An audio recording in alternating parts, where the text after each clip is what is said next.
पण तिकडे वांद्रे इथलं अतिक्रमण कारवाई चर्चेत असताना पुरुषोत्तम अधिक मासातील एकादशीच्या पार्श्वभूमीवर पंढरपुरात अतिक्रमण विरोधी मोहीम पोलिसांनी नगरपालिकेच्या पथकाकडून राबवली जाते.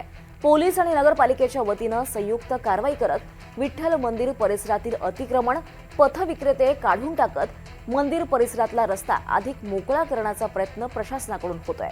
आणि याच पार्श्वभूमीवर अतिक्रमण विरोधी कारवाई करत मंदिर परिसरातील परप्रांतीय फिरते विक्रेते, गंध लावणारे अनेक अनोळखी इसम यांना सुद्धा पोलिसांनी बोलावून त्यांच्याकडे चौकशी सुरू केली आहे.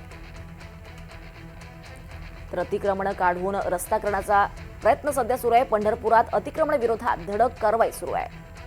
अतिक्रमण काढलं जात आहे, रस्ता मोठा करण्याचा प्रयत्न करण्यात येतोय आणि याच पार्श्वभूमीवर मंदिर परिसरातले जे परप्रांतीय फिरते विक्रेते आहेत, गंध लावणारे असे अनोळखी इसम आहेत, त्यांना सुद्धा बोलावून चौकशी केली जाते आहे.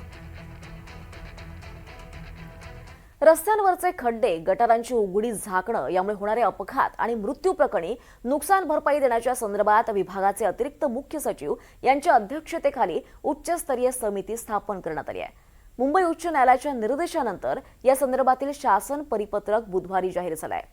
रस्त्यांवरचे खड्डे आणि देखभाली अभावी होणाऱ्या अपघातांबाबत दाखल जनहित याचिकेवर सुनावणी करताना उच्च न्यायालयानं राज्य सरकारला कार्यपद्धती निश्चित करण्याचे निर्देश दिले होते आणि त्यानुसार सार्वजनिक बांधकाम विभागाचे अतिरिक्त मुख्य सचिव यांच्या अध्यक्षतेखाली समिती गठीत करण्यात आली आहे.